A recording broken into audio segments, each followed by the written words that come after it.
आज इथं press conference बोलवण्याचा उद्देश म्हणजे सातारा जिल्ह्याचं जे पालकमंत्री पद जे सरकारनं दिलेलं आहे त्याचा साताऱ्यातील जनतेला ते मान्य नाही आणि साताऱ्यातील सर्वात जास्त सातारा जिल्ह्यामध्ये सर्वात जास्त आमदार हे भाजपाचे निवडून आलेले आहेत आणि तो जर निकष असेल तर सातारामध्ये सुद्धा त्या निकषाप्रमाणे आदरणीय श्रीमंत छत्रपती नामदार शिवेंद्रसिंहराजे भोसले यांनाच पालकमंत्री पद मिळावं असा सगळ्या जनतेतून उठाव होत आहे आणि सगळ्यांचं मागणी तेच आहे की आदरणीय मुख्यमंत्री साहेबांनी तसा निर्णय घ्यावा।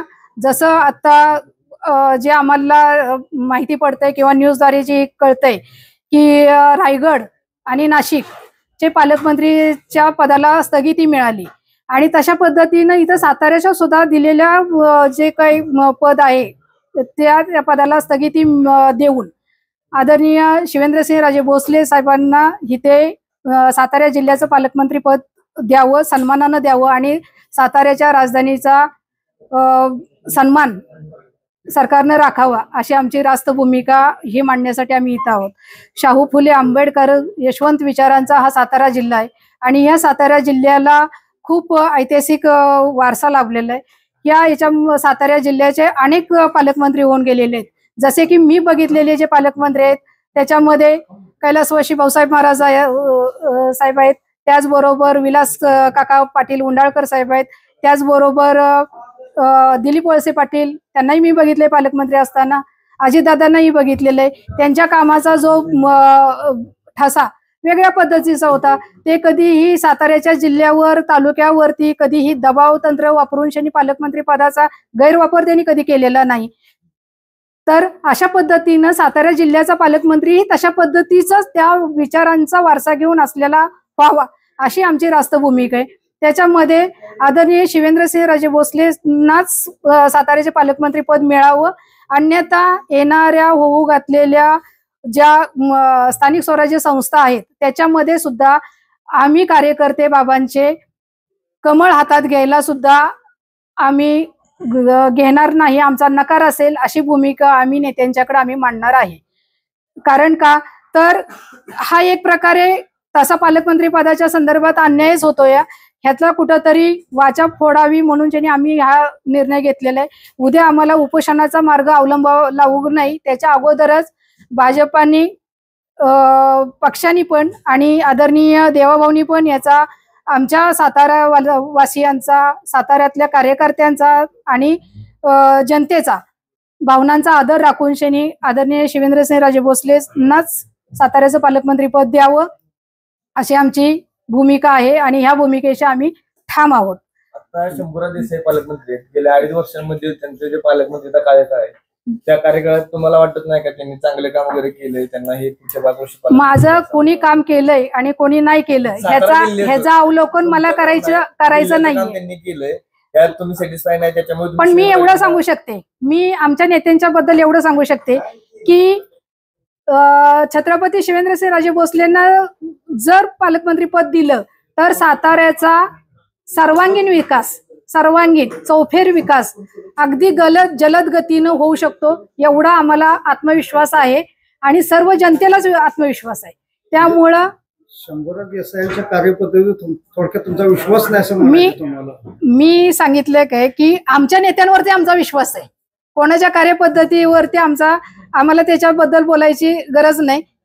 फक्त आम्हाला आमच्या नेत्यांच्या कार्यप्रणालीवरती विश्वास आहे, त्यांच्या कामावरती विश्वास आहे आणि सगळ्याच जिल्ह्यातील युती शासनातल्या जेवढे नेते आहेत, कार्यकर्ते आहेत, जनता आहे त्यांना बरोबर घेऊन ते काम करतील ह्याचा आम्हाला दृढ विश्वास आहे। त्यामुळे साताराचा जर सर्वांगीण विकास, चौफेर विकास जर चांगल्या पद्धतीने अजून वेगानं व्हायचा असेल तर शिवेंद्रराजेंच्या शिवाय पर्याय नाही। पालकमंत्री पद दिलं तर ह्या सगळ्या गोष्टी अजून चांगल्या पद्धतीनं होऊ शकतात असा आम्हाला त्यांच्याबद्दलचा विश्वास आहे। म्हणून ही आम्ही आताच हे एक पहिल्यांदा उठाव आहे, परंतु ही नाराजगी आता तुम्ही बघताय साताऱ्याला पालकमंत्री पद मिळाले पण साताऱ्यात कुठेही मीडियाच्या द्वारे, सोशल मीडियाद्वारे किंवा फ्लेक्सद्वारे तुम्ही सगळं अख्खा सातारा भरला असता आतापर्यंत, बरोबर ना? म्हणजे ह्याचं कुठंतरी हे नाहीच झालेलं, म्हणजे लोकांना ते पसंत नाही असं ह्यातनं एक हे येतंय. म्हणजे न कळत मेसेज असा आलेला आहे की आताचे जे पालकमंत्री जे पद दिलेलं आहे हे जनतेला मान्य नाही. त्याच्यासाठी मुख्यमंत्री आदरणीय देवाभाऊनी याच्या आमच्या भावनांचा विचार करावा आणि पालकमंत्री पदाला तात्काळ स्थगिती देऊन नवीन पालकमंत्री म्हणून आदरणीय शिवेंद्रसिंहराजे भोसले यांची नियुक्ती करावी असं या निमित्तानं आम्ही सांगू इच्छितो. उपोषणाचं काय बोलला होतं? उपोषणाच्या बाबतीत असं आहे की जोपर्यंत पालकमंत्री पदाबद्दल काही निर्णय होत नाही तो त्याच्यासाठी आम्ही 25 किंवा 26 तारखेला आम्ही इथं साताऱ्यामध्ये उपोषण करणार आहोत. उपोषणाचं काय असेल? उपोषणाचं ते तुम्हाला त्या वेळेला आम्ही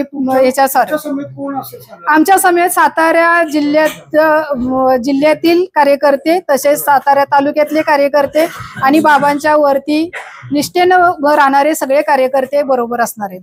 त्यांना मी भेटणारच आहे, त्यांनाही भेटणार आहे. आता हे झाल्यानंतर आम्ही भेटणारच आहोत की त्यांनीही या संदर्भात आदरणीय देवेंद्र फडणवीस साहेबांना विनंती करावी आणि साताऱ्याचा पालकमंत्री पद आदरणीय नामदार शिवेंद्रसिंहराजे भोसले यांना द्यावं. या संदर्भात आम्ही उदयनराजेंनाही भेटणार आहोत, अगदी देवेंद्र फडणवीस साहेबांना पण भेटणार आहोत. ते बाहेरगावी गेल्यामुळे आता भेटता येत नाही. शांत दिसत आहेत याचाच अर्थ तुम्ही समजून जावा की हे आम्हाला मान्य नाही. रस्त्यावर उतरल्यास म्हणजे विरोध झाला असं होत नाही ना. एक सुप्त हे विरोध पण असू शकतो. आपली विरोध करण्याची